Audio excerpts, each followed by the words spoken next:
Salam sehat untuk kita semua. Ya, di saat ini saya akan menjelaskan tentang pelayanan dan kolaborasi interdisiplin dalam kesehatan dan keperawatan jiwa.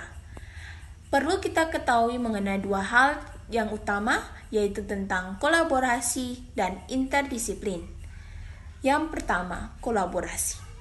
Kolaborasi adalah proses di mana dokter dan perawat merencanakan dan praktek bersama sebagai kolega, bekerja saling ketergantungan dalam batasan-batasan lingkup praktek mereka dengan berbagai nilai-nilai dan saling mengakui dan menghargai terhadap setiap orang yang berkontribusi untuk memberikan pelayanan keperawatan kepada individu, keluarga, dan masyarakat. Adapun kriteria dari kolaborasi antara lain yang pertama, adanya rasa saling percaya dan menghormati. Yang kedua, saling memahami dan menerima keilmuan masing-masing. Yang ketiga, memiliki citra diri positif. Yang keempat, memiliki kematangan profesional yang setara yang timbul dari pendidikan dan pengalaman. Yang kelima, mengakui sebagai mitra kerja bukan bawahan dan berkeinginan untuk bernegosiasi. Ya, selanjutnya yang perlu kita ketahui yaitu interdisiplin. Di sini, interdisiplin merupakan suatu kegiatan yang didasarkan pada sejumlah dimensi kunci, termasuk di dalamnya adalah tujuan yang jelas, identitas bersama, komitmen bersama, peran yang jelas dari masing-masing profesi, saling ketergantungan, dan integrasi satu sama yang lain. Ya, setelah kita memahami tentang kolaborasi dan interdisiplin, kita akan masuk pada pelayanan dan kolaborasi interdisiplin dalam keperawatan jiwa.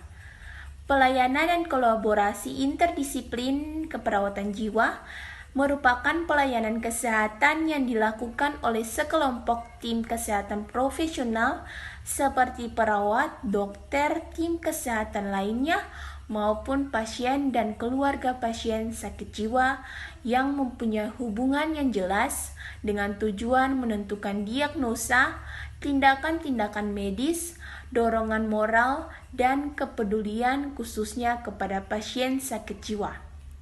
Anggota tim kesehatan meliputi perawat, fisioterapi, sosial, ahli manajer, dokter, pekerja gizi, dan apoteker. Tim keperawatan akan sukses jika seluruh anggotanya menjadi perawat yang baik. Di sini untuk menjadi perawat yang baik dapat bekerja sesuai dengan harapan dan kebutuhan klien, standar praktek, standar kerja. Kolaborasi interprofesional.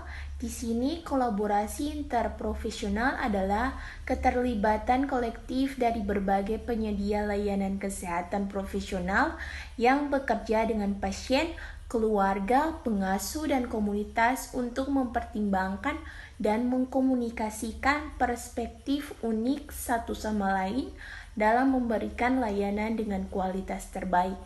Salah satu contoh kolaborasi interprofesional diilustrasikan oleh pertemuan bersama antara Virginia Bond dan Board of Medicine pada tahun 1970-an. Transisi ke praktek.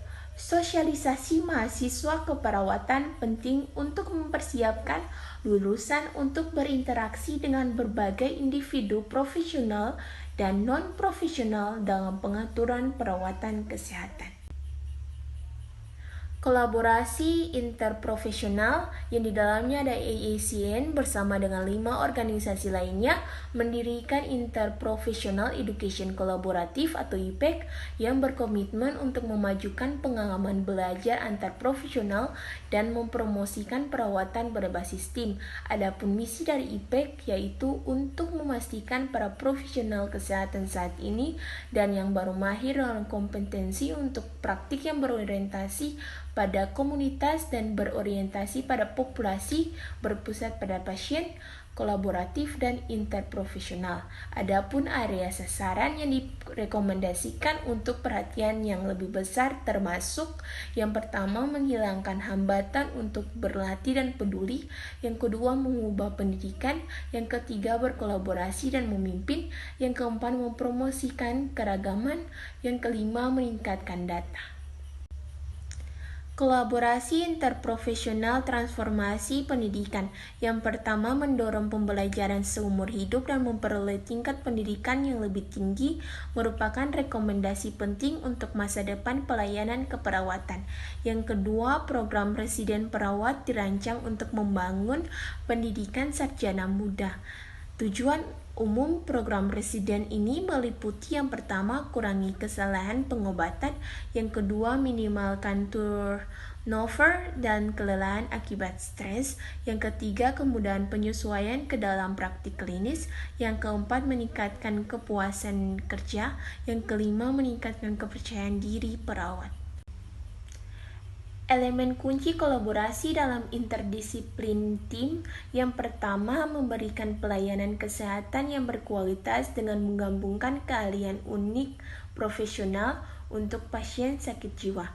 Yang kedua, produktivitas maksimal serta efektivitas dan efisiensi sumber daya. Yang ketiga, peningkatan profesionalisme dan kepuasan kerja dan loyalitas. Yang keempat, meningkatkan kohesivitas antar profesional.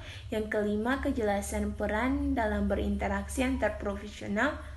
Yang keenam, menumbuhkan komunikasi, menghargai argumen, dan memahami orang lain. Yang terakhir yaitu mengenai hambatan kolaborasi dalam interdisiplin pelayanan kesehatan jiwa. Yang pertama, ketidaksesuaian pendidikan dan latihan anggota tim. Yang kedua, struktur organisasi dan konvensional. Yang ketiga, konflik peran dan tujuan. Yang keempat, kompetisi interpersonal. Yang kelima, status dan kekuasaan dan individu itu sendiri.